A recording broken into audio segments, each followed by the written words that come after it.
한국을 향해 이중적인 행보를 보내고 있는 일본.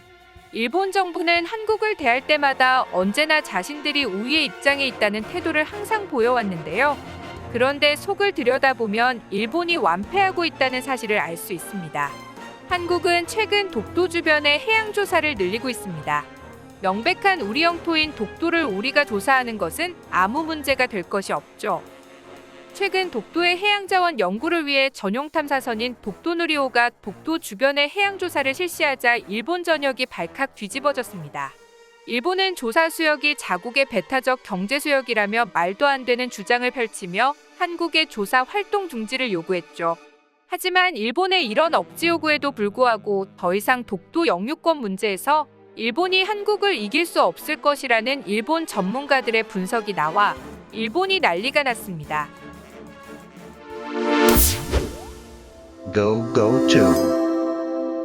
한국국립해양조사원 소속 조사선이 독도 주변 일본의 이지에서 해양조사를 실시해 일본 외무성이 엄중 항의하고 중단을 요구했다.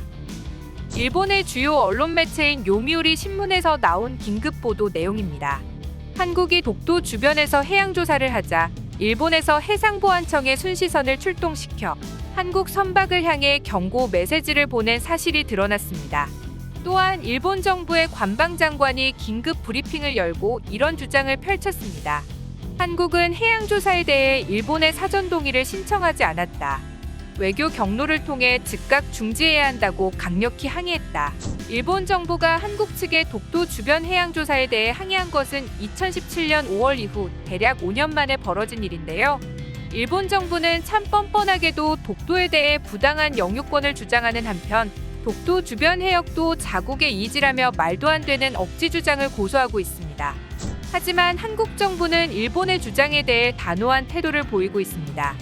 독도 해역의 해양조사는 정당한 활동이라고 일본의 주장을 일축하는 한편 한국의 외교부는 일본에게 이렇게 맞받아치기도 했죠.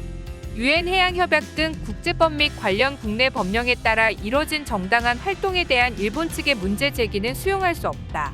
한국이 이처럼 일본의 항의에 대해 단호하게 선을 그어버리자 일본은 이에 대해 다양한 외교 채널을 통해 한국에 항의하겠다며 단단히 벼르고 있습니다.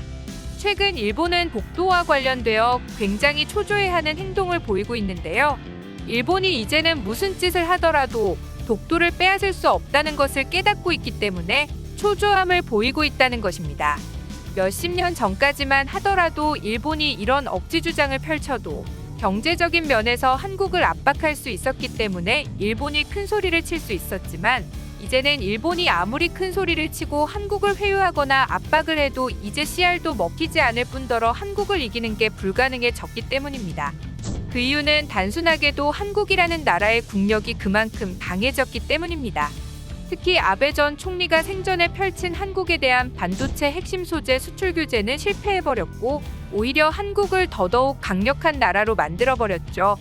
이 때문에 일본의 언론들은 아베의 한국에 대한 규제 조치는 일본 통상정책의 역대급 흑역사라는 기사를 쏟아내고 있습니다.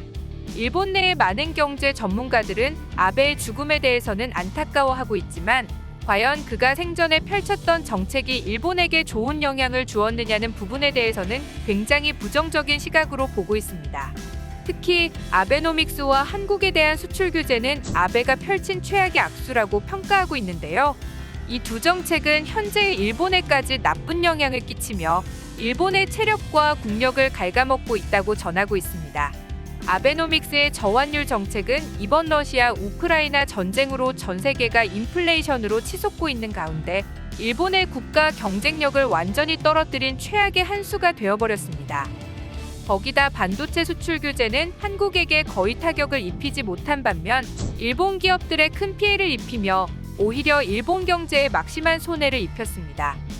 지난 2019년 7월부터 일본이 포토레지스트, 불화수소, 플루오린 폴리이미드 등 반도체 및 디스플레이의 핵심 품목 3종의 수출을 제한하고 있습니다.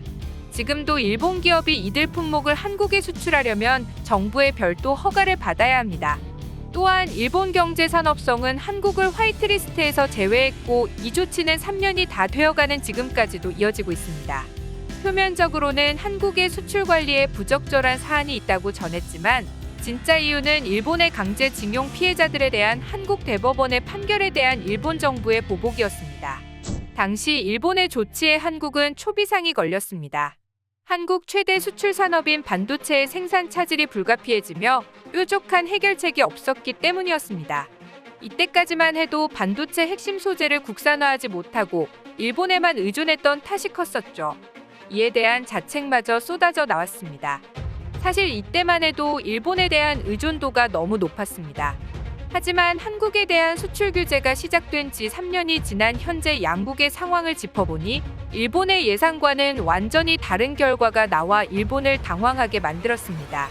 한국산업통상자원부에 따르면 한국 제조업에서 꼭 필요한 소재 등 100개 품목의 일본에 대한 의존도는 2019년 30.9%에서 2021년에는 24%로 크게 낮아졌습니다.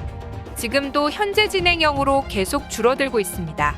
특히 일본이 제안했던 반도체 핵심 3개 품목에 대한 의존도는 엄청나게 낮아졌습니다. 불화수소의 수입액은 무려 66%나 줄었습니다. 포토레지스트에 대한 의존도는 절반으로 낮아졌고 플루오린 폴리이미드는 일본 수입을 완전히 끊을 수 있게 되었습니다. 한국의 소부장 독립으로 인해 핵심 부품은 거의 독립을 이루거나 다른 공급처를 찾게 되었습니다. 이 덕분에 의존도 수치는 7% 정도가 줄었지만 금액적인 측면으로 환산하면 거의 50%가 줄어든 것이나 마찬가지 상황이 되어버렸는데요. 한국의 소부장 독립의 아사히 신문은 한국 정부의 주도하에 아베의 공격을 막아냈으며 탈일본에 성공했다라고 평가했습니다. 일본의 언론조차도 한국에 대한 수출 규제가 실패했다는 것을 인정해버린 것이죠. 이것뿐만이 아니라 아베 전 정부의 수출 규제로 오히려 일본이 피해를 봤다는 분석도 덧붙였습니다. 실제로 일본 내 반도체 소재 기업들은 한국의 수출길이 막혀 회사 경영이 더 어려워졌으며 도저히 못 버티던 기업들은 일본을 떠나 아예 한국에 회사를 세우고 한국에서 생산을 시작하게 되었습니다. 지금까지 기술 유출을 우려해 일본 밖으로 나가지 않는다던 원칙을 포기해버린 것이죠. 일본 정부의 규제가 오히려 일본 기업들이 일본을 떠나게 만들고 오히려 한국에 대한 진출을 부추긴 셈입니다. 이러는 사이 일본의 경제는 밑바닥으로 추락해버렸습니다. 일본의 대표적인 경제신문인 니혼게이자의 신문은 결국 칼럼을 통해 일본 경제의 현실을 지적했는데요. 일본의 반도체 소재 수출 규제는 100% 실패했다는 점을 명확히 할 필요가 있다고 꼬집었습니다. 아베는 4,800억 원 수준의 일본 반도체 소재들의 수출을 막아 145조 원 규모의 한국 반도체 산업 전체에 타격을 줄 수 있는 효율이 높은 제재 수단이라고 자화자찬을 했지만 한국이 받은 타격은 거의 없다며 아베 정권의 실책을 통렬하게 비판했습니다.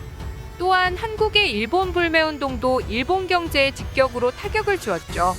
일본의 상징이라고 할 수 있는 유니클로는 불매운동의 직격에 매장이 절반으로 줄어들었고 유니클로의 자회사인 지유는 불매운동에 한국에서 꼬리를 내리고 완전히 철수해버렸습니다. 일본의 자동차들의 매출도 줄어들어 닛산은 아예 한국에서 철수해버렸고 도요타와 혼다는 지금 철수하면 다시는 한국에 못 돌아온다는 시장의 상황 때문에 울며 겨자 먹기로 한국에 겨우 남아있는 형편이죠.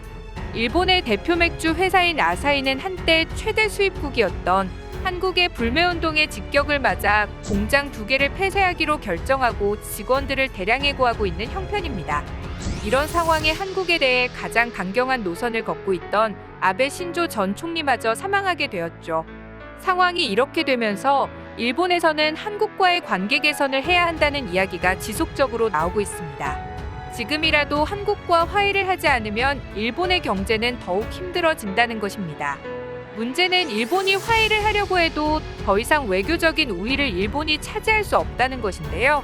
일본이 일으킨 한일 갈등이기 때문에 일본이 명분이 없으며 반도체 수출 제한을 포함한 일본의 경제 제재는 한국을 오히려 튼튼하게 만들었고 오히려 일본에 큰 타격을 주게 된 것입니다.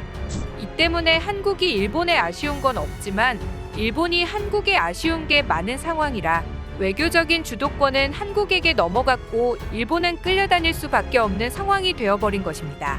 현재 일본 정부에게 남은 최대의 과제는 한국 정부를 어떻게 달래서 다시 화해할 수 있는 것인가가 현재 일본 정권의 최대 숙제라고 전문가들은 전망하고 있는 가운데 일본은 이제 더 이상 독도에 대해 억지 영유권 주장조차 펼치지 못할 상황이 되었다고 전문가들은 평가하고 있습니다. 오늘 준비해드린 영상은 여기까지입니다. 끝까지 시청해주셔서 감사합니다. 구독과 좋아요는 양질의 컨텐츠를 만드는 힘이 됩니다.